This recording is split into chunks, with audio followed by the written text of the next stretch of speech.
हमारे किन्नर समाज को एक सीट आरक्षित करना चाहिए था। आपको, आपकी सरकार को, बीजेपी सरकार को आरक्षित करना चाहिए था एक सीट, आपने नहीं किया। इसीलिए मैं आप ही के क्षेत्र में, आप ही के सामने हुंकार भरने आई हूँ। प्रधानमंत्री नरेंद्र मोदी के संसदीय क्षेत्र में लोकसभा चुनाव को लेकर अभी से दिलचस्पी बढ़ गई है, क्योंकि उनको चुनौती देने के लिए, खुद प्रधानमंत्री के सामने खड़ी होने के लिए अखिल भारत हिंदू महासभा की तरफ से कोई और नहीं, किन्नर महामंडलेश्वर हिमांगी सखी जी चुनाव मैदान में कूद पड़ी हैं और आज वाराणसी में मौजूद होकर वो सीधे तौर पर अपने मुद्दों को, अपनी मांगों को रख रही हैं। इनसे जानते हैं कि आखिर हिमांगी सखी हैं कौन, कैसे आई, क्या आपकी जर्नी रही, उससे शुरुआत करेंगे, ताकि जो मतदाता हों, जो बनारस के रहने वाले लोग हों, वो आपके बारे में जान सके कि हेमंत टू हिमांगी कैसे बनी। देखिए, मेरे जीवन की जर्नी, मेरा जन्म गुजरात बड़ौदा में हुआ। मेरे पिता राजेंद्र बेचर भाई पंचाल मेरे पिताजी, मेरी माँ पंजाबी फैमिली से आती है, चंद्रकांता रघुवीर कुमार गिरी, ये मेरी माँ थी, है ना। इन्होंने मुझे जन्म दिया। बाद में वहाँ से मुंबई आए। मुंबई में होली फैमिली कॉन्वेंट स्कूल में मैंने पढ़ाई की, मगर एक समय ऐसा आया, मेरे पिताजी हार्ट अटैक से देह छोड़ दिए और फिर कुछ समय के लिए मेरी माँ गुजरात ले आई हमको। फिर गुजरात से फिर मुंबई आए और मेरी माँ का भी निधन हो गया। किस तरह का पारिवारिक पृष्ठभूमि थी, आर्थिक स्थिति से या सामाजिक स्थिति से, किस तरह की? जब मेरे पापा थे, हमारे घर की हालात बहुत अच्छे थे। मतलब उस वक़्त माना जाए कि एक कहते ना हाई प्रोफाइल, जब मेरे पापा का समय था, हाँ, संपन्न परिवार। और पापा जाने के बाद हमारी स्थिति, हमारे परिवार की स्थिति दयनीय हो गई, क्योंकि हमारी माँ डॉक्टर थी, बट मेरी माँ को हमें भी पालना था, घर भी देखना था और जॉब पे भी जाना था, तो क्या क्या करती। तो मेरी मम्मी मेरे पापा की याद में खोई रहती थी और वो पागल हो गई। और पागल होने के बाद मेरी माँ ने एक दिन रात में अपना देह त्याग दिया। जब सुबह उठ के देखते हैं तो मेरी माँ इस दुनिया में नहीं रही। बिना बताए मेरी माँ अलविदा कह के हम सब कुछ छोड़ के चली गई। मेरी बहन को और मुझे, मेरे सर पे मेरी बहन की जिम्मेदारी थी। अब 2 बहनें ही थी। मेरे माता पिता को लगता था कि एक बेटे का जन्म हुआ है, बड़े प्रसन्न होते हैं ना। घर में एक बेटा जन्म लेता है तो लोग प्रसन्न होते हैं, हमारे कुलवंश का नाम रोशन करेगा, कुलवंश को आगे बढ़ाएगा। बट उन्हें क्या पता था कि वो बेटा है या नपुंसक पुत्र है कि नहीं। तो आपका कहना है कि आप एक मेल बॉडी में आपका जन्म हुआ था, ये कहना चाहेंगे या क्या?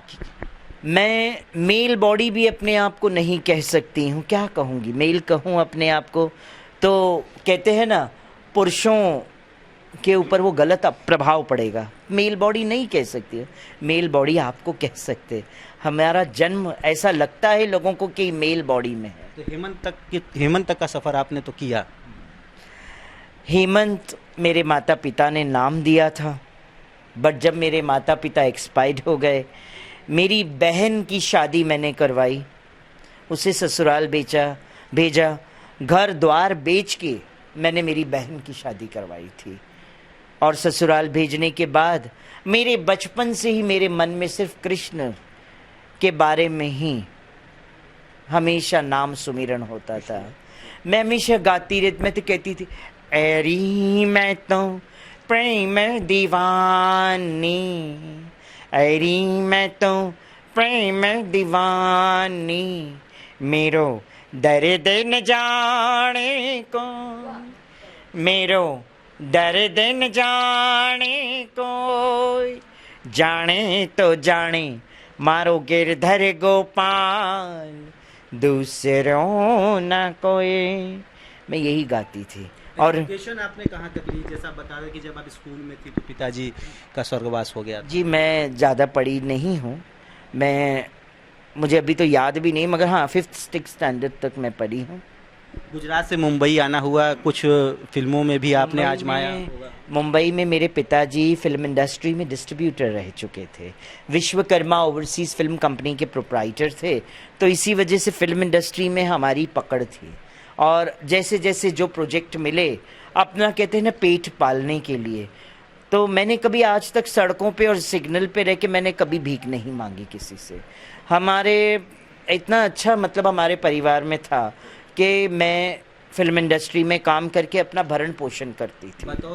बतौर एक्ट्रेस या एक्टर नहीं, बतौर कलाकार के तौर पे मैंने काम किया है।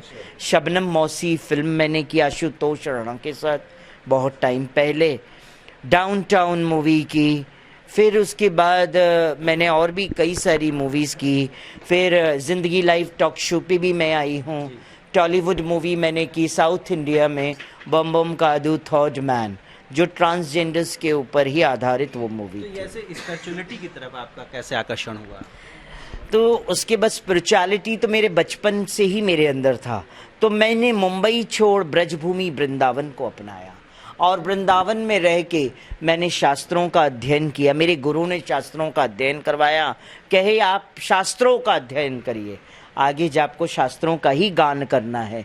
तो जब शास्त्रों का अध्ययन के लिए हमें अपने ओरिएंटेशन को छुपाना पड़ा, उस वक़्त आश्रम में अगर पता चले किन्नर है तो कोई स्थान नहीं देता है आश्रमों में, तो इसीलिए मैंने अपने ओरिएंटेशन को छुपा, एक लुंगी पहनती थी, एक कुर्ता पहनती थी और बस शास्त्रों का अध्ययन करती थी, भगवान की सेवा में संलग्न रहती थी और किताबें सड़कों पे खड़े रह के भगवत गीता देती रहती थी सबको और प्रचार करती थी उस वक़्त।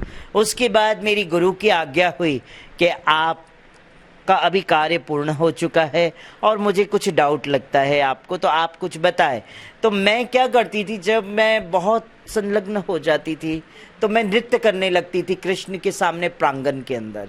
मेरे कृष्ण को देख के, मेरे सखा को देख के मैं है ना नृत्य करना चालू कर देती। तो एक दिन गुरु ने मुझे देखा और उन्होंने कहा कि I have something doubt on you that you should reveal. तो मैंने बताया, तो उन्होंने कहा कि आप मुंबई जाओ, are you a bona fide, go and cultivate this knowledge to your kind of a peoples also. समाज के लिए एक उदाहरण बनो, जाओ कथा करो, प्रचार करो।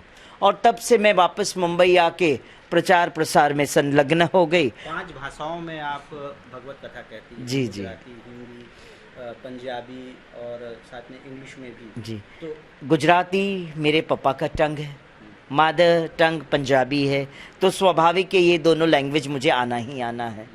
इंग्लिश स्कूल कॉन्वेंट में मैं पढ़ी हूँ, तो ये भी लैंग्वेज मुझे आना था। हिंदी हमारी राष्ट्रभाषा है, तो वो भी स्वाभाविक है। महाराष्ट्र में मैं रही हूँ, पली बड़ी हूँ, तो महाराष्ट्र भी मुझे मराठियों के बीच में रह गया था। ठीक है, आप भगवत कथा धीरे धीरे करना शुरू की, फिर महामंडलेश्वर तक का सफ़र? महामंडलेश्वर मुझे 2019 के इलाहाबाद कुंभ में अपना पशुपति पीठ से मुझे दिया गया था और उसके बाद अपना हरिद्वार कुंभ में निर्मोही अखाड़ा ने भी घोषित कर दिया कि आप हमारे अखाड़ा से भी महामंडलेश्वर है, क्योंकि आप एक पहली ऐसी किन्नर महिला हैं जो कि शास्त्रों का गान करती है। और मैंने ब्रजभूमि वृंदावन में बैठ के 7 दिन की भागवत सुनाई है गुजराती में। अब आप एक बार फिर से चर्चा में हैं, क्योंकि प्रधानमंत्री नरेंद्र मोदी के इस संसदीय क्षेत्र में आप उनको चुनौती देने के लिए आ पड़ी हैं। तो क्या मुद्दे हैं, बहुत ही संक्षेप में मैं यही कहूँगी, मुद्दा यही है कि हमारे किन्नर समाज को एक सीट आरक्षित करना चाहिए था। आपकी सरकार को, बीजेपी सरकार को आरक्षित करना चाहिए था एक सीट, आपने नहीं किया। इसीलिए मैं आप ही के क्षेत्र में, आप ही के सामने हुंकार भरने आई हूँ।